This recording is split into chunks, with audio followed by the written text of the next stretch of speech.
എല്ലാ വിദ്യാർത്ഥികൾക്കും പുതിയൊരു വീഡിയോയിലേക്ക് സ്വാഗതം. ഈ വർഷത്തെ പോളിടെക്നിക് ഡിപ്ലോമ കോഴ്സുകളിലേക്കുള്ള സ്പോട്ട് അലോട്ട്മെൻറ്റ് സ്പോട്ട് അഡ്മിഷൻ നാളെ അവസാനിക്കും.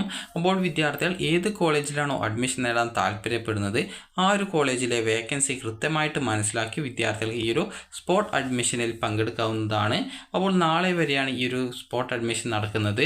അതുപോലെ തന്നെ വിദ്യാർത്ഥികൾ രാവിലെ 10 മണിക്ക് മുമ്പായിട്ട് ഈ ഒരു പോളിടെക്നിക് കോളേജുകളിൽ എത്തിച്ചേരാനും പ്രത്യേകം ശ്രദ്ധിക്കുക. അതുപോലെ വേക്കൻസി പൊസിഷൻ ഇവിടെ കൊടുത്തിട്ടുണ്ട്. ആ ഒരു വേക്കൻസി പൊസിഷൻ ക്ലിക്ക് ചെയ്ത് നിങ്ങൾക്ക് ഏത് ജില്ലയിലെ പോളിടെക്നിക് കോളേജിലാണ് അഡ്മിഷൻ നേടാൻ ആഗ്രഹിക്കുന്നത് ആ ഒരു ജില്ലയിലെ ഏത് പോളിടെക്നിക് കോളേജാണ് എന്നുള്ളത് സെലക്ട് ചെയ്ത് കൊടുക്കുകയും അതിനുശേഷം ഓക്കെയിൽ ക്ലിക്ക് ചെയ്യുന്ന സമയത്ത് ഓരോ കോഴ്സിലും എത്ര വീതം വേക്കൻസീസ് ആണ് ഏത് കാറ്റഗറിക്കാണുള്ളത് എന്നുള്ളത് കൃത്യമായിട്ട് മനസ്സിലാക്കാൻ സാധിക്കുന്നതാണ്. ഇവിടെ EL, IE, EC, CT എന്നൊക്കെ പറഞ്ഞുകൊണ്ട് കൊടുത്തത് ഈ ഒരു കോഴ്സാണ്. അതുപോലെ തന്നെ ഇവിടെ കോട്ട നെയിം എന്ന് പറഞ്ഞു കൊടുത്തിട്ടുള്ളത് അതത് കാറ്റഗറികളാണ്. ജനറൽ കാറ്റഗറിയിൽ ഏതൊരു വിദ്യാർത്ഥിക്കും അഡ്മിഷൻ നേടാൻ പറ്റുന്നതാണ്. ബാക്കിയുള്ള കാറ്റഗറി അതത് വിഭാഗങ്ങൾക്ക് മാത്രമാണ് അഡ്മിഷൻ നേടാനുള്ള സൗകര്യം ലഭ്യമായി ഇരിക്കുക. അതുകൊണ്ട് തന്നെ നിങ്ങൾ ആ ഒരു കാര്യം പ്രത്യേകം ശ്രദ്ധിക്കുക. നിങ്ങൾ അടുത്തൊരു ജില്ലയിലെ ജസ്റ്റ് ഒന്ന് നോക്കുന്ന സമയത്ത് ഇവിടെ ഒറ്റ വേക്കൻസി കാണാൻ പറ്റില്ല.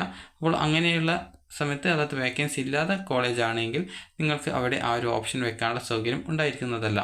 അതുകൊണ്ട് തന്നെ വേക്കൻസി ഉള്ള പോളിടെക്നിക് കോളേജ് ഏതൊക്കെയാണെന്നത് കൃത്യമായിട്ട് മനസ്സിലാക്കേണ്ടതാണ്. അതുപോലെ തന്നെ വിദ്യാർത്ഥികൾ ശ്രദ്ധിക്കേണ്ടത് നാളെയാണ് ഈ ഒരു സ്പോട്ട് അഡ്മിഷൻ അവസാനിക്കുന്നത്.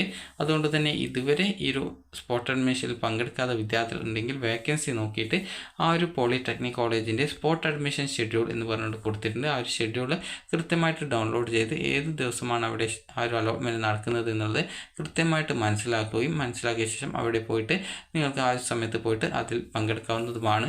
പല പോളിടെക്നിക് കോളേജും ചിലപ്പോൾ 8 മണി തൊട്ട് 9 മണി വരെ ഇന്ന റാങ്ക് എന്നൊക്കെ പറഞ്ഞുകൊണ്ട് നൽകാറുണ്ട്. അപ്പോൾ അതുകൊണ്ട് തന്നെ അതത് പോളിടെക്നിക് കോളേജിൻ്റെ സ്പോട്ട് അഡ്മിഷൻ ഷെഡ്യൂൾ കൃത്യമായിട്ട് വിദ്യാർത്ഥികൾ നോക്കേണ്ടതാണ്.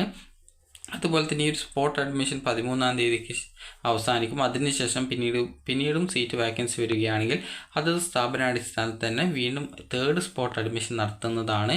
അപ്പോൾ അതുകൊണ്ട് തന്നെ വിദ്യാർത്ഥികൾ ഡെയിലി ഈ ഒരു വെബ്സൈറ്റ് ചെക്ക് ചെയ്യുകയാണെങ്കിൽ കൃത്യമായിട്ട് നിങ്ങൾക്ക് സ്പോട്ട് അഡ്മിഷൻ എപ്പോഴൊക്കെയാണ് ഉണ്ടാവുക എന്നുള്ളത് കൃത്യമായിട്ട് മനസ്സിലാക്കാനായിട്ട് പറ്റുന്നതാണ്. അപ്പോൾ സ്പോട്ട് അഡ്മിഷൻ ഷെഡ്യൂളിൽ തന്നെ പിന്നീട് ഈ ഒരു സ്പോട്ട് അഡ്മിഷൻ 13-ാം തീയതി അവസാനിച്ച ശേഷം പിന്നീട് സെക്കൻഡ് സ്പോട്ട് അഡ്മിഷൻ എന്നുള്ള രീതിയിൽ പല സ്ഥാപനങ്ങളും സീറ്റ് വേക്കൻസിക്ക് അനുസരിച്ച് ആ സീറ്റ് ഫില്ല് ചെയ്യാനായിട്ട് നടത്താറുണ്ട്. അതുകൊണ്ട് തന്നെ വിദ്യാർത്ഥികൾ കൃത്യമായിട്ട് ഈ ഒരു സ്പോട്ട് അഡ്മിഷൻ ഷെഡ്യൂൾ ആ ഒരു ഓരോ ഘട്ടത്തിലും ഡൗൺലോഡ് ചെയ്ത് എടുത്ത് നോക്കേണ്ടതാണ്.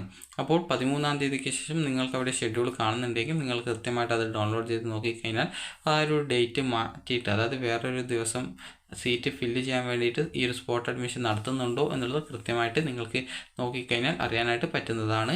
അപ്പോൾ വിദ്യാർത്ഥികൾക്ക് ഈ ഒരു വീഡിയോ ഉപകാരപ്രദമായിട്ടുണ്ടെന്ന് കരുതുന്നു.